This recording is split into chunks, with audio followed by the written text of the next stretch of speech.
Buenas tardes, mi nombre es Marianela Altamirano, soy licenciada en psicología y hoy vamos a estar hablando de las estructuras psíquicas. Vamos a ir haciendo una introducción sobre qué es una estructura, sobre qué son los trastornos, los síntomas, qué es el síntoma para el psicoanálisis, qué son los síntomas para la Organización Mundial de la Salud, los síndromes, los trastornos y las patologías. Y vamos a ir abordando más específicamente algunas patologías, pero por sobre todo y en más profundidad las fobias y las obsesiones. Entonces, lo primero que vamos a dar es una definición de estructura, ¿sí? Porque hablamos de que tanto las fobias como las obsesiones son una estructura de personalidad, ¿sí? Eh, Eysenck dice que la estructura de personalidad es un conjunto de características personales de un sujeto humano. ¿Sí? A nosotros nos componen, nos vamos componiendo, vamos formando nuestro yo, que es lo que nos habla de nuestra personalidad, la personalidad de cada persona. Entonces la estructura de personalidad se va a ir conformando de acuerdo a cuestiones que tienen que ver con lo hereditario, con cuestiones que tienen que ver con cosas innatas que han pasado en el inconsciente colectivo, por ejemplo, de nuestras culturas, de nuestras historias, que quedan en nuestras huellas mnémicas, que quedan en nuestra memoria, que trascienden a nuestros ancestros y que nos van pasando a nosotros y que las vamos heredando.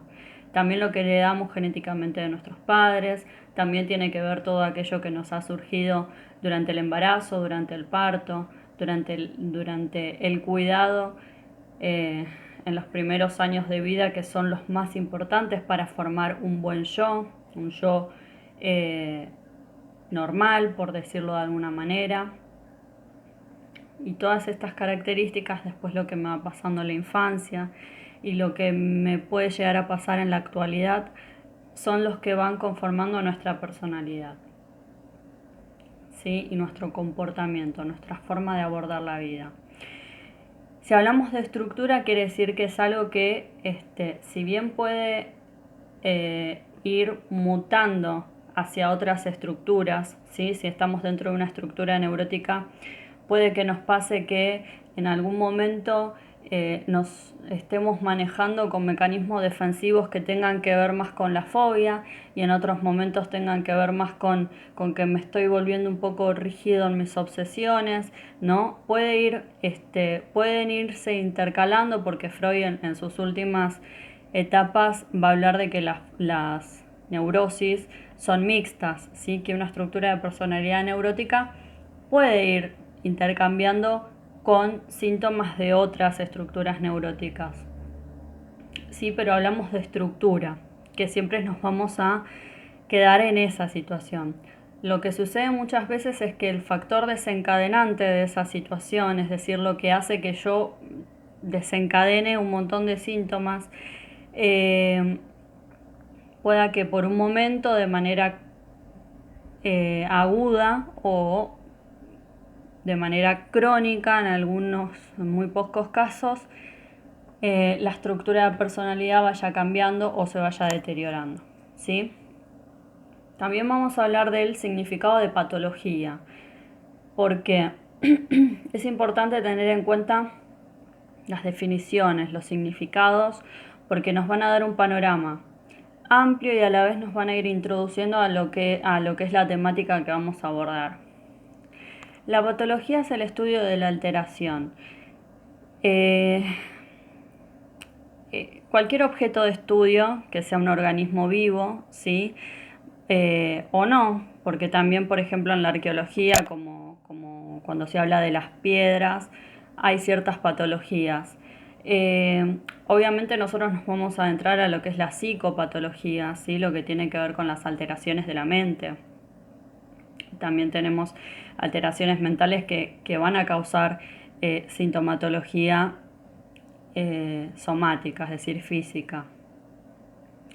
Pero lo interesante de decir que tiene que ver con la alteración es que la alteración viene del latín alterare, que quiere decir alter, y alter quiere decir otro, ¿sí? Entonces, quiero que le den importancia cuando en un texto, ¿sí? O cuando un profesor o alguien les esté hablando de el significado de una palabra, porque ahí nos va a ayudar a entender todo lo otro. Por ahí al principio puede ser tedioso. Nos podemos decir, ¿y a mí qué me importa que la alteración del latín alterare? ¿No? Pero nos está dando un panorama. Alter quiere decir que es otro.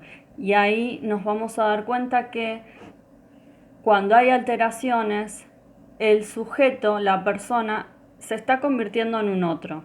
¿Sí? No está siendo quien era, se está alejando de la normalidad, se está alejando de la realidad. ¿Sí? Se está convirtiendo en un otro. Entonces, alteración viene de alter, de otro, y la persona cuando tiene alguna patología, alguna alteración, se está yendo de su normalidad. ¿Sí? Los otros también se empiezan a dar cuenta que algo está pasando en la persona. Voy a dar un breve panorama de lo que ya se habló en la clase anterior, que tiene que ver con las estructuras que Freud toma yo, ello y super yo. ¿Sí?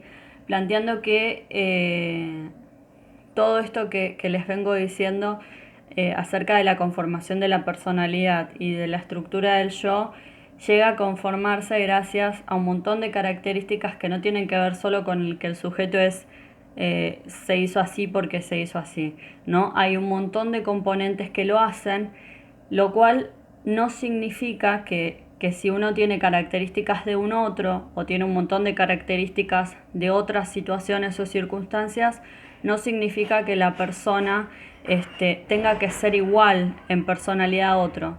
Si yo tengo una estructura de personalidad neurótica y hay otro que tiene estructura de personalidad neurótica, tal vez podemos compartir mismos síntomas, mismos mecanismos de defensa, pero nunca un comportamiento o una personalidad igual. ¿Sí? Por eso no podemos encasillar a la persona, es neurótica, quiere decir que A más B más C igual neurótica, o quiere decir que la voy a tratar de esta misma manera, a todos los que son neuróticos los voy a tratar de una misma manera.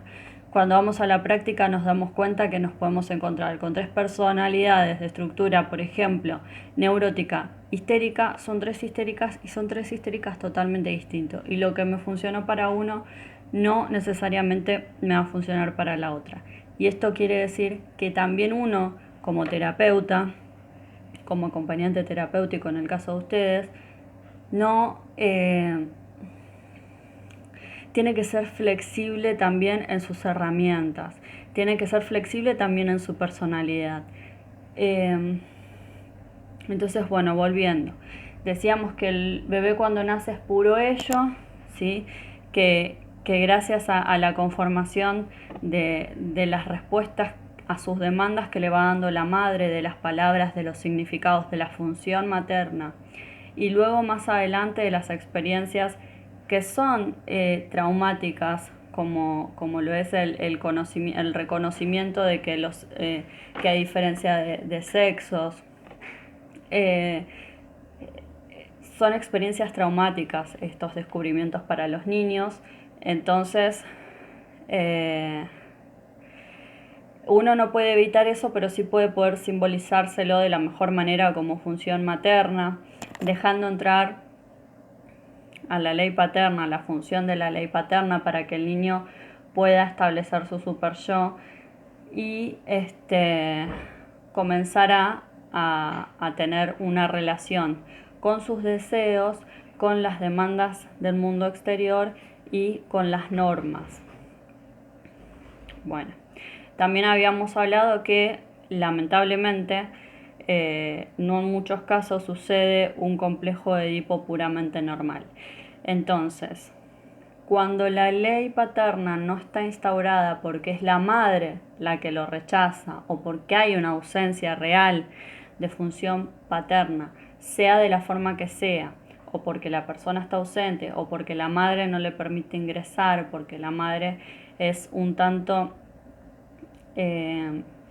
perversa, por decirlo de alguna manera, con su hijo, que se ligó tan simbióticamente, o todo lo contrario, fue fría, pero tampoco deja que nadie pueda darle ese amor, va a haber una estructura de personalidad psicótica, ¿sí? Las estructuras de personalidad Freud las va a dividir de acuerdo a los mecanismos defensivos que surjan en ese momento. Son mecanismos defensivos que también son mecanismos de estructuración de personalidad. Y de acuerdo a los mecanismos que haya dentro de esa estructura, también se van a dar las diferentes patologías o estructura o subestructuras que surgen dentro, por ejemplo, de una neurosis, ¿sí? Entonces, adentrándonos en la neurosis, nosotros podemos decir, sí, bueno, gracias a la represión hay una estructura de personalidad neurótica. Pero es también gracias a otros mecanismos de defensa que esa estructura de personalidad va a ser o una neurosis obsesiva o una neurosis fóbica o una neurosis histérica. Entonces, ¿qué es lo que nos plantean acá acerca del síntoma? ¿Sí? Nosotros Freud tiene un pensamiento, una definición de síntoma totalmente diferente a un síntoma como lo puede ver la parte médica. Ambos son aceptables, no son opuestos, ¿sí? Pero Freud le da una definición muy profunda, ¿sí? Le da de hecho, muchas definiciones habla acerca de los síntomas. El síntoma en el psicoanálisis es totalmente diferente a decir, bueno, posee un dolor de cabeza y eso es un síntoma. Que no quiere decir que eso para Freud no sea un síntoma, sino que para él va más allá de un simple dolor de cabeza, ¿sí? Entonces, ¿él qué nos va a decir? Él en sus tratamientos escuchaba los síntomas, él le ponía sentido, ¿sí? Vuelvo a repetir, sí tengo un dolor de cabeza, pero para él no era un simple dolor de cabeza. Algo había pasado que hiciera que la persona esté padeciendo justamente en la cabeza un dolor, ¿sí? Y él buscaba detrás del síntoma una historia, un sentido, ¿sí? También sabemos que el síntoma es una manifestación del inconsciente. Entonces, como manifestación del inconsciente, está funcionando de una manera con dos mecanismos, desplazación y condensamiento. Está funcionando de manera camuflada, es decir, el inconsciente está manifestando, o sea, de forma manifiesta un síntoma, ¿sí?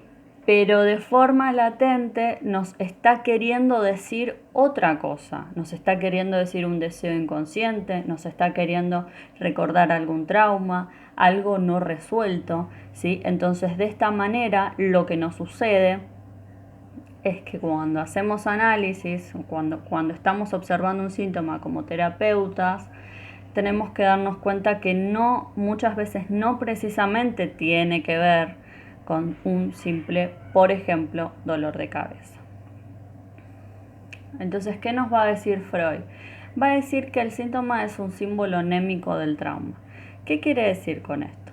Tiene que ver con que nosotros pasamos un trauma en algún momento y cuando hay un factor desencadenante, por ejemplo, en este momento ocurre algo que nos afecta de tal manera. Por ejemplo, en este momento algo que tenemos en común todos es la pandemia. Y en algún momento a todos nos afecta, obviamente de diferente manera. Es una experiencia traumática para muchos, entonces esta experiencia traumática puede remitirnos a una experiencia traumática que hemos pasado que tal vez ni recordamos porque la tenemos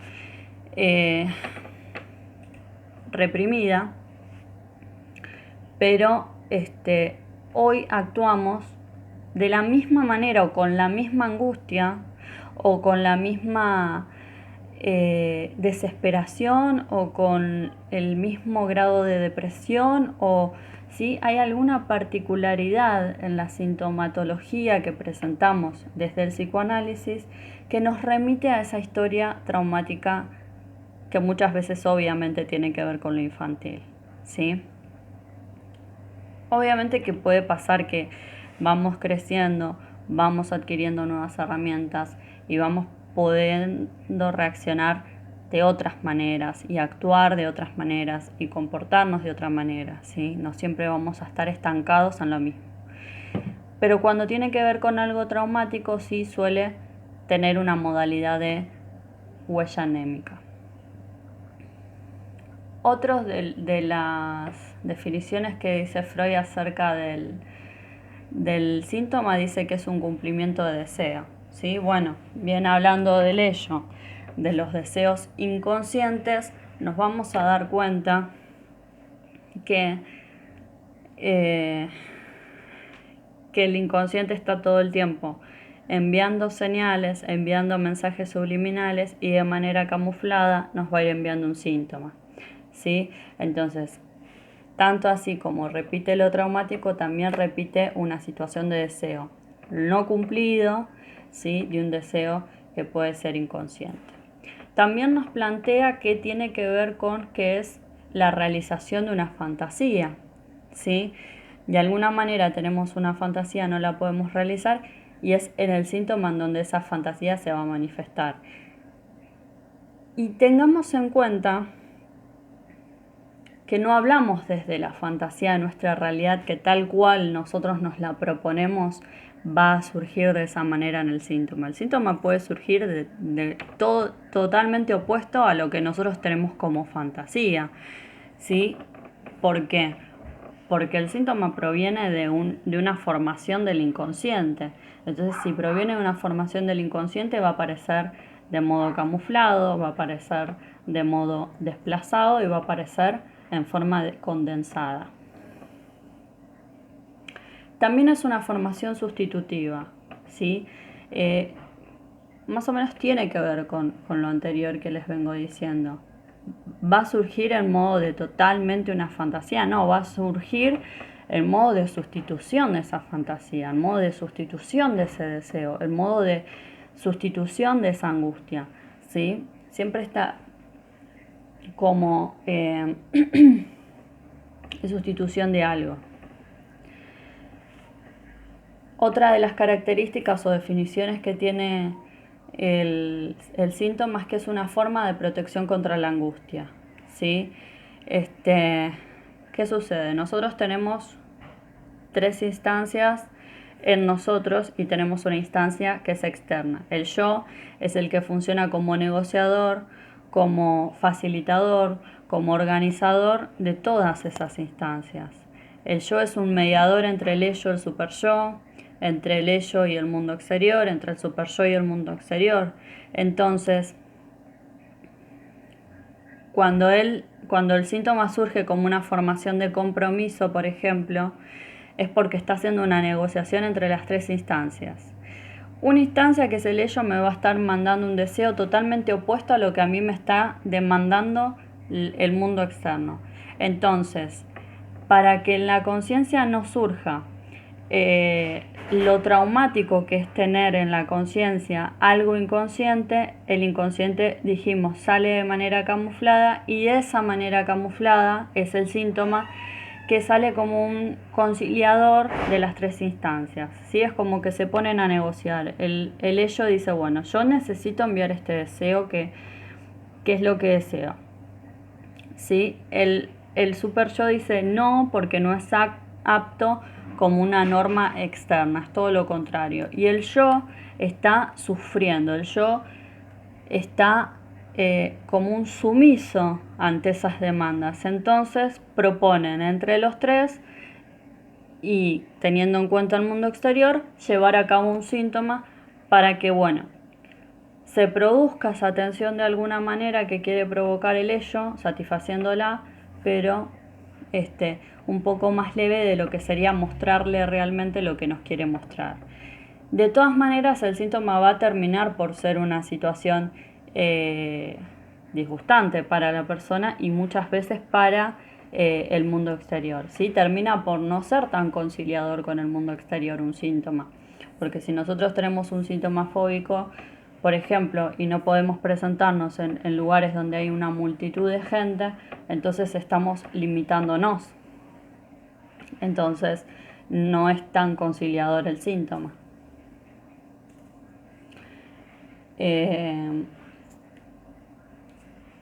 Y todas estas tienen el mismo valor para Freud. Todas estas definiciones que di del síntoma, que es sustitutivo, que es una protección contra la angustia, que es un cumplimiento de deseo, que es un cumplimiento, una realización de una fantasía, que es una satisfacción sustitutiva, todas estas definiciones para Freud tienen el mismo valor. No la misma definición, no el mismo sentido, pero son lo que componen al síntoma. El síntoma no tiene una sola definición para Freud.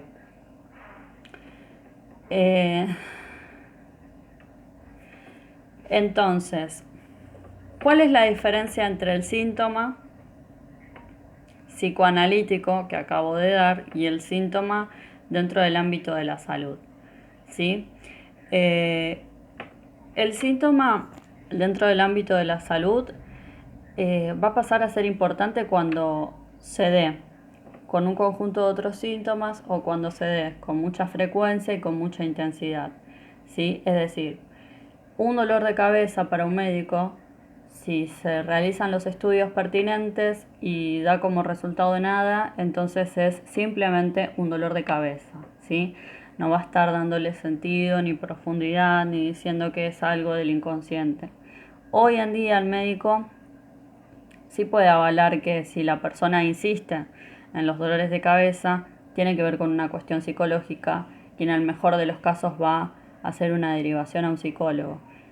Esto es hoy, ¿sí? Porque por mucho tiempo los médicos no acordaban con los psicólogos. Los médicos querían encontrar causas orgánicas todo el tiempo. Entonces la parte psicológica no se tenía en cuenta para nada. Era algo absurdo, ¿sí? Y a lo sumo se enviaba a un médico psiquiatra, pero hace muy poco es que los psicólogos pueden tener esta interrelación disciplinaria con los médicos, ¿sí? Entonces el síntoma para ellos es la expresión de un estado anómalo, que se manifiesta obviamente en el cuerpo, en el organismo.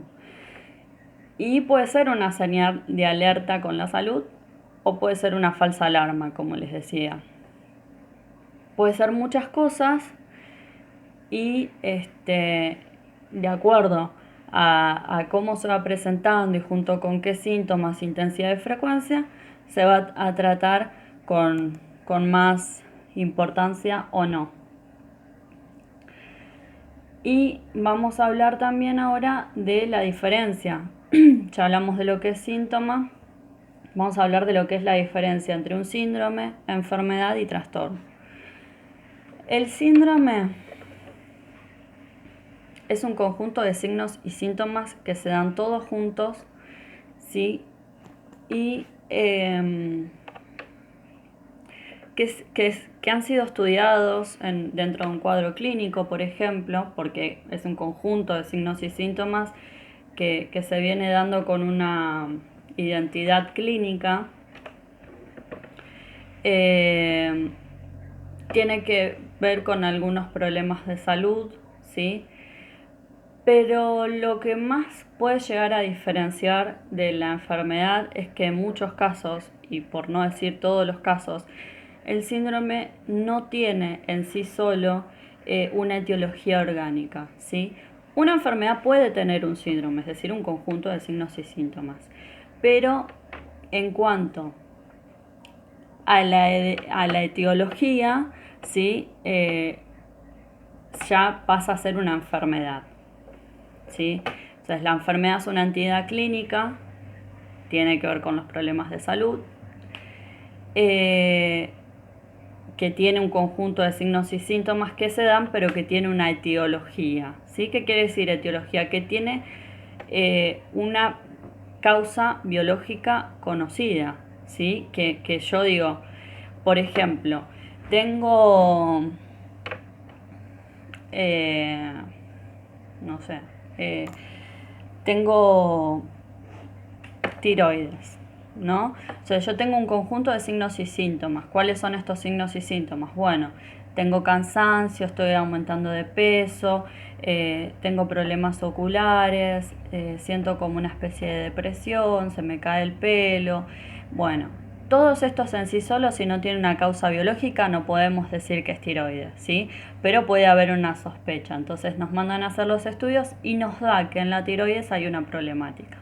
Y es de esa manera en que podemos decir que es la enfermedad de tiroides y no un síndrome de tiroides, ¿sí? Un síndrome, por ejemplo el síndrome de Asperger, que todavía no encontramos la causa orgánica, ¿sí? ¿Qué es lo que provoca? ¿Qué es lo que provoca biológicamente que haya este síndrome? ¿Sí? Podemos reconocerlo con una identidad clínica porque sabemos que este síntoma más este síntoma más este síntoma más estos signos dan como resultado que es alguien que tiene síndrome de Asperger, pero no encontramos dentro de lo biológico una causa de dónde proviene orgánicamente. Por eso se trata más de manera neurológica, psiquiátrica, psicológica. Y les voy a dar una perla, un ejemplo, por ejemplo, de algo que se llama síndrome y que no es un síndrome. Por ejemplo, el síndrome de Down. ¿Por qué no es un síndrome? Porque ya encontraron la causa biológica. Ya sabemos que alguien que tiene síndrome de Down es una persona que tiene problemas cromosómicos, problemas en los cromosomas. O sea, ya sabiendo que esto tiene una causa biológica, no se tiene por qué llamar síndrome, ¿sí? Entonces la manera más adecuada de llamar a un síndrome de Down.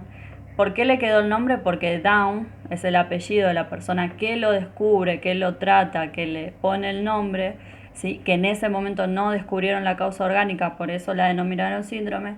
Hoy en día ya tenemos la causa orgánica, que es cromosómica, entonces se llama oligofrenia, ¿sí? No debería llamarse síndrome de Down, obviamente que ya quedó en el común social, entonces es fácil tener que desarraigarlo o desterrarlo con este nombre. ¿Qué es un trastorno? Tiene que ver con un cambio desadaptativo, ¿sí? Que afecta a los procesos mentales. Y entonces vamos a dar un ejemplo, ¿sí? ¿Por qué? Se puede describir algunas cuestiones de señales de anormalidad y de alteración de la salud en un trastorno, lo cual no significa, ¿sí?, que tenga una causa concreta, ¿sí? Acá otra vez estamos diferenciándolo de la enfermedad que sí tiene una causa concreta biológica. Vamos a dar un ejemplo entre demencia senil y Alzheimer. La demencia senil, la demencia se puede dar en muchos casos, ¿sí? Puede ser consecuencia de, ¿sí? Una persona que es alcohólica puede que empiece a tener demencia senil, porque la demencia está causando un trastorno, ¿sí?, neurológico, neurobiológico, en las sustancias transmisoras, los neurotransmisores de las neuronas. Se están deteriorando las neuronas. Entonces, en algún momento, algunos campos de nuestro cerebro se van a ir deteriorando y pueden dar como consecuencia una demencia senil. Pero esto no necesariamente quiere decir que termine en un Alzheimer, ¿sí? El Alzheimer sí es una demencia en sí, pero no quiere decir que demencia senil es Alzheimer. ¿Por qué? Porque el Alzheimer puede venir por otras causas, ¿sí? La demencia senil es más abarcativa, se puede dar a cualquier edad, se puede dar producto de otras causas, ¿sí? Yo di el ejemplo el del alcohol, pero se puede dar a causa de un choque, ¿sí?, de un accidente que nos causó algún daño en nuestra cabeza, se puede dar a causa de drogas, se puede dar a causa de ACVs, ¿sí? Cualquier persona, cualquier edad, cualquier sexo puede parecerla, ¿sí?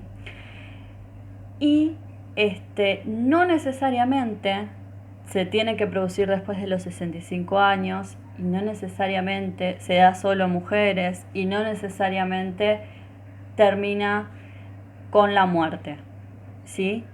En cambio, en el Alzheimer se da a determinada edad, se da más en mujeres y es tanto el deterioro, ¿sí?, que no se puede evitar y por lo tanto, sí, estas degeneraciones, esta consecuencia degenerativa del Alzheimer va a terminar en muerte, ¿sí? Es decir, la persona puede no morirse de demencia, pero sí de Alzheimer.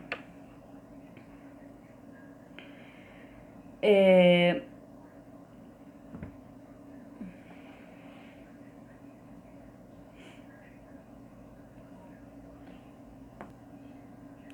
y otra de las cosas que tenemos que tener en cuenta es que el Alzheimer no es producto de otras causas, no conocemos la causa, ¿sí? Entendemos que hay una degeneración en las funciones cerebrales, pero no entendemos la causa, no es producto de, como sí lo es la demencia senil, ¿sí? Decimos, bueno, tuvo un accidente, tuvo ACV, eh, es alcohólico o es drogadependiente o como consecuencia del Parkinson puede dar como resultado una demencia. En el Alzheimer no sucede. ¿Cuáles son los primeros signos de alerta a tener en cuenta en la enfermedad de Alzheimer? Cambios en la personalidad, ¿sí? Lamentablemente es una enfermedad muy triste. Sí, bueno, ninguna enfermedad es feliz, pero esta es bastante abarcativa de todo lo que engloba a la personalidad del sujeto y a sus conductas. Y por ahí se vuelve una persona agresiva, por ahí se vuelve una persona depresiva. Ya no es quien era y no va a volver a serlo nunca. Y eso es triste. ¿Sí? También es triste porque no tiene cura. Eh, Hay deterioro en la capacidad del movimiento, en la capacidad de caminar. Eh, por lo general son más lentos, por lo general se dirigen a un lugar y quieren ir a otro. Hay dificultad para comunicarse y hay dificultad eh, no solo para comunicarse, sino ya sus intereses están en otras cuestiones a las que, por ejemplo, hoy podemos estar hablando en una cena familiar y ellos están recordando algo, están en otra época, en otro momento, ¿sí? Se estancan, es decir, tal vez en una demencia senil, lo que nos puede pasar es que nos olvidemos de algo que pasó hace tiempo, ¿no? Por decirlo de alguna manera, y estamos acá en este momento, y en el Alzheimer lo que sucede es lo contrario. Están recordando esas partes del pasado, pero se olvidan de lo más próximo, ¿sí? Entonces empiezan por olvidarse de los nietos o de los nombres de los hijos, o ven a los hijos como a los nietos como si fueran sus hijos.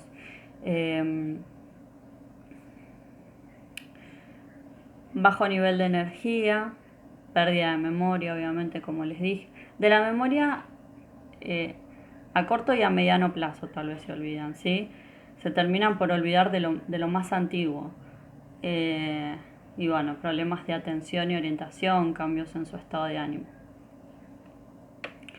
Consejo para los acompañantes terapéuticos: no hay medidas preventivas para evitar el Alzheimer. ¿Qué sí se puede hacer? Bueno, que su alimentación sea saludable, que puedan tener un ejercicio rutinario, que darle ideas pero que sean específicas, que sean claras. Eh, bueno, son personas que se vuelven dependientes, ¿sí? Y esto también es difícil de evitar, entonces hay que tratar de tener un comportamiento que evite que haya dependencia. Eh, Nosotros lo que podemos hacer como profesionales es que esta enfermedad eh, o que la persona tenga una mejor calidad de vida, ir, ¿no? Como, bueno, teniendo un poco más de tratando de mantener más a la persona en el tiempo, ¿sí? Tratando de mantenerla un poco más estable.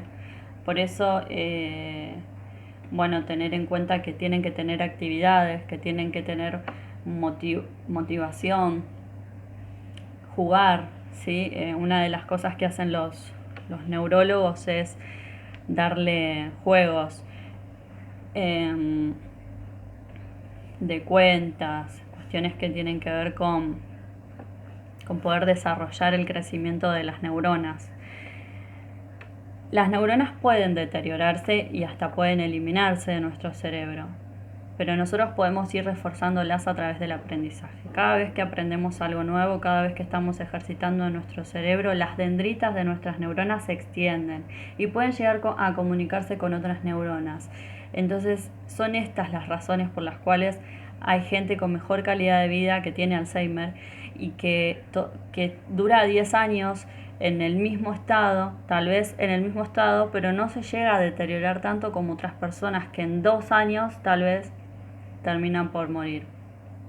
Porque tal vez lo que les sucede es que no aceptan que la otra persona les esté dando órdenes cuando fueron toda su vida seres independientes, ¿sí?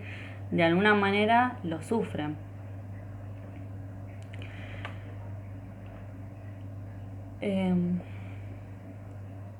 Otra de las cuestiones que tenemos que tener en cuenta como profesionales de la salud que lleguemos a tratar a personas con Alzheimer, aparte del lenguaje claro, aparte de acompañarlos en ejercicios tanto para la memoria como para el cuerpo, es tenerle una paciencia infinita en cuanto a lo que ellos se van a volver repetitivos en una situación, ¿sí? Yo conozco una persona con Alzheimer que se acuerda que su mamá le debe plata y entonces no podemos estar diciéndole, sí, ya me dijiste eso 20 veces o que eso sucede en los familiares. Entonces muchas veces hay que reeducar a los familiares, ¿sí? Yo creo que en todas o en casi todas las patologías son los familiares los que tienen que tratar de, de ayudar al paciente y no sé que es difícil, ¿sí? Porque por ejemplo para la mujer de este paciente es difícil repetirle las cosas 20 veces de manera paciente y clara. Para eso estamos los profesionales, para darle un respiro a los familiares y para poder tener un mejor trato con la persona con Alzheimer. Entonces, bueno, no reprocharle, no decirle, eh, eso ya te lo dije 20 veces, tenés que hacer esto y no lo hiciste. Eh, no, la verdad es que no aportaría para nada. Ya desde ya que a nadie hay que decírselo, y mucho menos a alguien con Alzheimer. Recordemos que se vuelven como niños, ¿sí? Entonces, ¿por qué te hiciste pis encima, por ejemplo? No, el reproche jamás, ¿sí? Con ninguna enfermedad, con ninguna patología y bueno, tampoco con el Alzheimer. Hay una especie de, de descripción de la esquizofrenia también, ¿sí? Que es otro tipo de patología. Acá también vamos a tener en cuenta la etiología, la etimología del término esquizofrenia. Esquizo quiere decir escindir, del griego clásico escindir, hendir, romperse. Y esto ya nos da todo un panorama. En el esquizofrénico hay algo que está roto, hay algo que está tajado, hay algo que está escindido, hay algo que está hendido. Y frenia quiere decir entendimiento, razón y mente. Entonces acá decimos, bueno, hay una ruptura de la razón, una ruptura de la mente, una ruptura del entendimiento. Hay una ruptura con la realidad, ¿sí? Producto de esa madre que generó a ese yo psicótico por la falta de la ley paterna, por la falta de un montón de simbologías que quedaron retraídas en el yo del psicótico, el yo se va a escindir, ¿sí? Se va a separar. Uno se va a alienar, se va a tratar de relacionar con la realidad a través de alucinaciones, Y el otro va a estar sumido en un agujero, en un vacío tan grande, en un sufrimiento tan grande, que dicen que no lo puede describir nadie. Imagínense que si los neuróticos tienen un síntoma, ¿no? Como compensación de esos deseos que no se quieren decir, la angustia del psicótico en sí, de la forma que tiene para defenderse de esa angustia tan grande, ni hablar de la melancolía, que no, que está bueno tener en cuenta que hay términos que no se deben usar en el común popular, decir, ay, tengo una melancolía, no, porque la melancolía es un dolor que rompe, ¿sí? Y el sujeto se encuentra roto realmente, ¿sí? Y la forma de sustituir ese dolor o de defenderse ante ese dolor son las alucinaciones. Y algo que podemos decir de la esquizofrenia, en mi caso es de los más graves, es de la psicosis, está dentro de la estructura de personalidad psicótica. Hay muchas otras subestructuras dentro de la personalidad psicótica. Están los melancólicos, los bipolares, los parafrénicos. Bueno, la esquizofrenia para mí es la peor porque no solo deteriora psíquicamente en cada una de sus crisis, deteriora todo lo que es el exterior también, sino que deteriora su físico. Nunca vuelve a ser como antes, ¿sí? Digamos, hoy en día es mucho más tratable, hoy en día pueden trabajar, hoy en día pueden tener una mejor calidad de vida, hoy en día pueden tener, obviamente si se trata a tiempo y si se trata de manera responsable, con un psiquiatra, con un psicólogo, bueno, ni hablar si tienen un acompañante terapéutico, la esquizofrenia funciona genial, ya no es la de antes, ya no es la que los encerraban, la que los mataban, obviamente, ¿sí? Pero eso no quiere decir que en algún momento tengan sus crisis y que esas crisis los vaya deteriorando.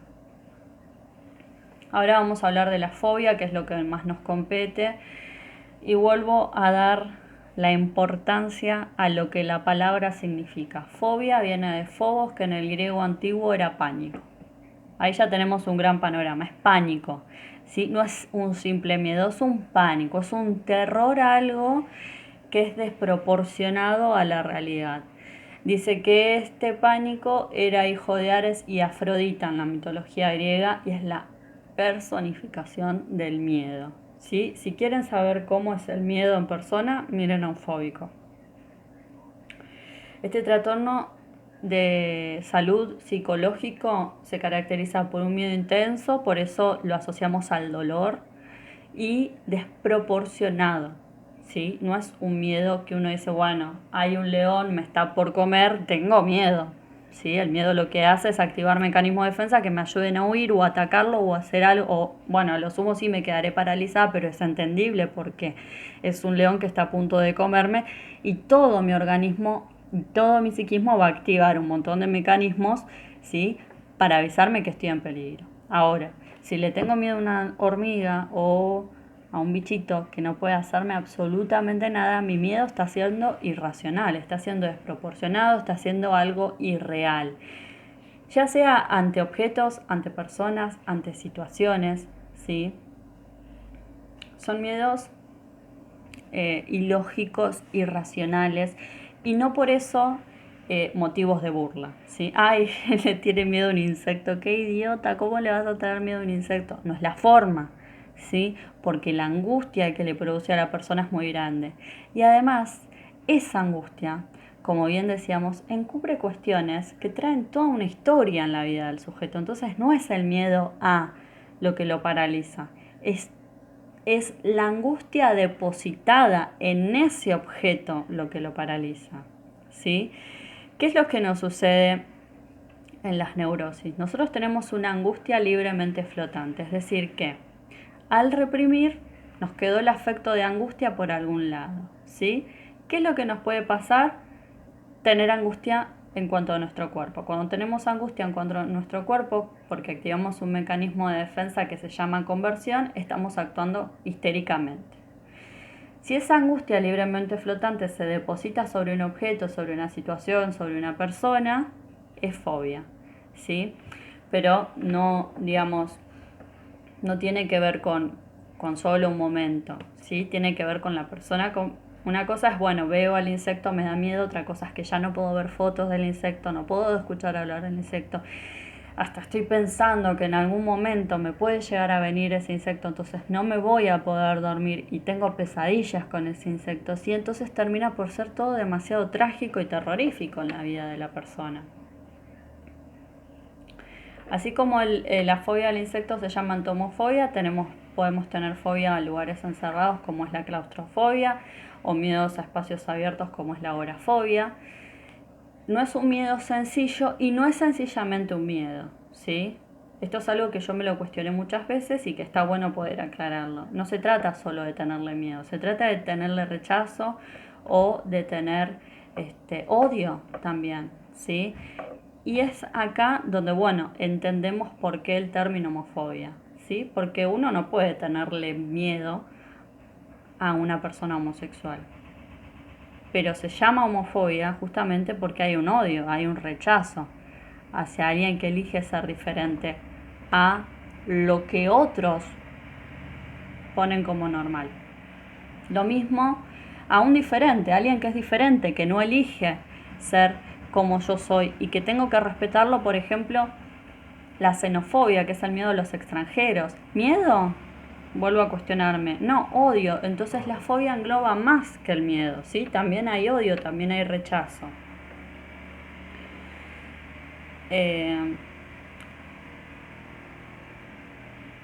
¿Qué